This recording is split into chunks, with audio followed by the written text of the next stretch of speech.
एकदम बरोबर. सर्व ठरलेल्या रणनीतीप्रमाणे सूडबुद्धीचं राजकारण महाराष्ट्रामध्ये चालू झालेलं आहे.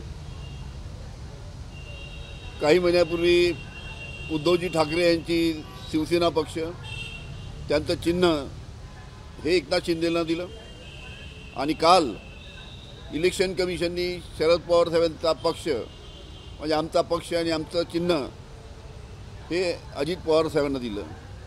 हे सगळं ठरवून चाललेलं आहे. पण सर्वांना माहीत आहे, सर्वांना कल्पना आहे की राष्ट्रवादी काँग्रेसची स्थापना कोणी केली. राष्ट्रवादी काँग्रेसचं चिन्ह कुणाचं आहे. राष्ट्रवादी काँग्रेस पक्ष महाराष्ट्रात आणि महाराष्ट्राच्या बाहेर कोणी वाढवला. जे आज आमच्यातनं दूर गेले त्या सर्वांना अनेक वर्ष 15-15, 20-20 वर्ष मंत्रिपद कोणी दिलं.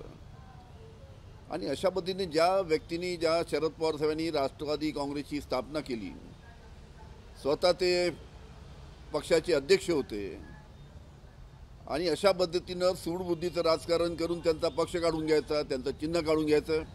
पण एक आपल्याला सांगतो की आमचा पक्षही शरद पवार आहे आणि आमचं चिन्ह पण शरद पवार साहेबाचं. आज पवार साहेब नवीन चिन्हाच्या बाबतीत काय आहे त्या निर्णय माहीत पडेल. पण तुम्हाला सांगतो, महाराष्ट्रामध्ये शरद पवार साहेब, उद्धवजी ठाकरे आणि राहुलजी गांधी काँग्रेसच्या माध्यमातून जे महाराष्ट्रामध्ये फिरतील तर एक वातावरण त्यानिमित्तानं महाराष्ट्रामध्ये तयार होईल, अशा प्रकारची परिस्थिती आहे. आज आमचा पक्ष जरी सूडबुद्धीच्या राजकारणाने काढण्यात आला असला तरी जनता या बाबतीत योग्य तो निर्णय घेऊन आम्हाला जनता न्याय देईल याची मला खात्री आहे. काल देवेंद्र फडणवीस म्हणाले 2019चा जो मॅन्डेट होता, बहुमत होता, त्याचा कुठेतरी अवमान केलेला होता. त्यामुळे तो जो अवमान केलेला होता त्या लोकशाहीचा मुर्दा पाडणाऱ्यांना, तेव्हा लोकशाहीचा मुर्दा पाडणाऱ्यांना लोकशाहीनेच काल धडा शिकवला. कसं आहे, देवेंद्र फडणवीस साहेबांनाही माहीत आहे हे काय झालं, कुठून झालं, कसं झालं. अदृश्य शक्तीचा वापर करून हे सर्व करण्यात आलेलं आहे.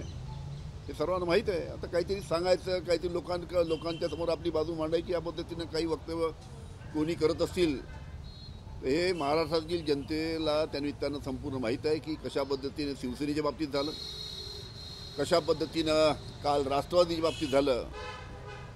हे सर्व महाराष्ट्रातील जनतेला माहीत आहे आणि योग्य वेळी महाराष्ट्रातील जनता ज्यांनी हे काही घडवलं त्याला शिक्षा केल्याशिवाय राहणार नाही, अशा प्रकारची परिस्थिती पुढील काळामध्ये येणार.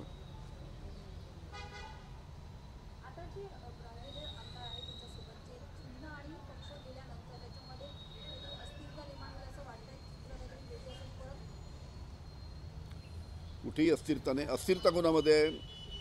अस्थिरता आहे सगळ्यात आज पाहिलं तर जे भारतीय जनता पार्टीमध्ये जे भारतीय जनता पार्टीचे आमदार आहेत त्यांच्यामध्ये सर्वात जास्त अस्थिरता आहे. कारण की त्यांना माहीत आहे की आम्ही पक्षाच्या माध्यमातून पक्षाच्या चिन्हावर निवडून आलो, पण बाहेरचे लोक आले ते पंक्तीत बसले पहिले आणि आमचा नंबर नाही लागला. त्याच्यामुळे सर्वात जास्ती जे नाराज जे आहेत ते भारतीय जनता पार्टीचे आमदार आहेत आणि बाकी जे काही आमिष दाखवून जे तिकडे गेलेत ते सुद्धा आमदार नाराज आहे. आमचे अनेक आमदार संपर्कात आहेत. सध्या आपल्याला माहीत आहे की आता मतदारसंघासाठी शासनाच्या माध्यमातून निधीची आवश्यकता पडते, विकासासाठी पैसा लागतो. त्यासाठी आपल्या मतदारसंघामध्ये काहीतरी विकासाची कामं झाली पाहिजे यासाठी अनेक आमदार शासनाच्या जवळ आहेत. पण जशा जशा निवडणुका जवळ येतील हे आमदार एक एक करून परत त्यांची घर वापसी चालू होईल, ही सुद्धा आपल्याला मी वस्तुस्थिती सांगतो. अनेक आमदार आमच्या संपर्कात आहेत आणि वेळ आल्यानंतर हे आमदार हळूहळू आमच्या परत पवार साहेबांकडे येतील. अनेक आमदार पवार साहेबांना सुद्धा भेटून गेलेत, जयंतरावांना सुद्धा भेटून गेलेत आणि अनेक आमदारची या पद्धतीनं घर वापसी त्यांनी पुढील काळामध्ये होणार आहे.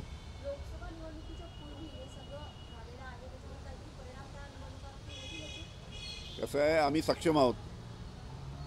मी पहिले सांगितलं आमचा पक्षही शरद पवार, आमचं चिन्हही शरद पवार. जे काही आमच्या पक्षाचं नाव राहील, जे काही आमच्या पक्षाचं चिन्ह राहील ते पक्षाचं चिन्ह घेऊन आणि पक्षाचा झेंडा घेऊन आम्ही जनतेसमोर जाऊ आणि जनता 100% आम्हाला न्याय देईल कारण की जनता, महाराष्ट्राची जनता ही उघड्या डोळ्यांनी सगळे हे पाहत आहे.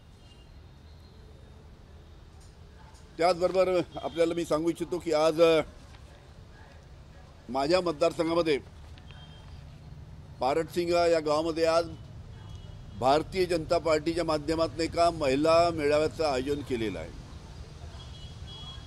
भारतीय जनता पार्टीला महिला मेळावा आयोजन करण्याचा त्यांचा तो अधिकार आहे, त्याच्याबद्दल काही आमचं म्हणणं नाही. या मेळाव्याला महाराष्ट्राचे उपमुख्यमंत्री देवेंद्र फडणवीस उपस्थित राहणार आहे.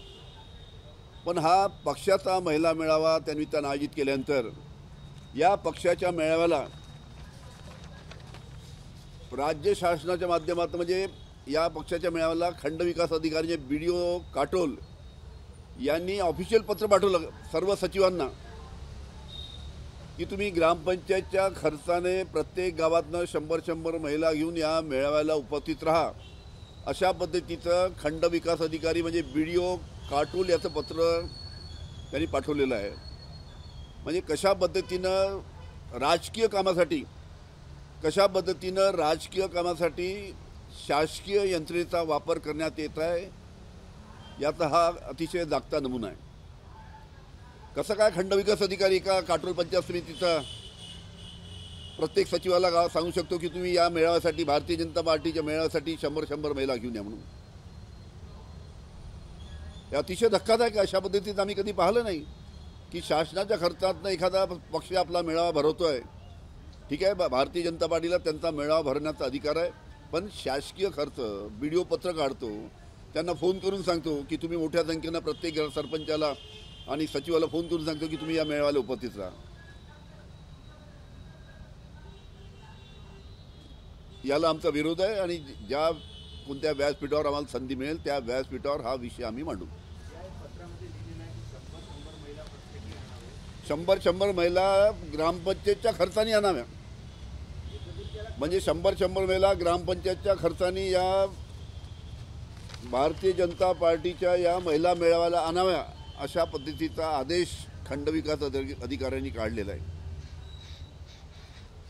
त्याच्या बाबतीत रितसर आम्ही तक्रार करूच, पण अशा पद्धतीनं आपल्या पक्षाच्या महिला मेळाव्यासाठी अशा पद्धतीनं शासकीय यंत्रणेचा वापर करणं हे अतिशय चूक आहे.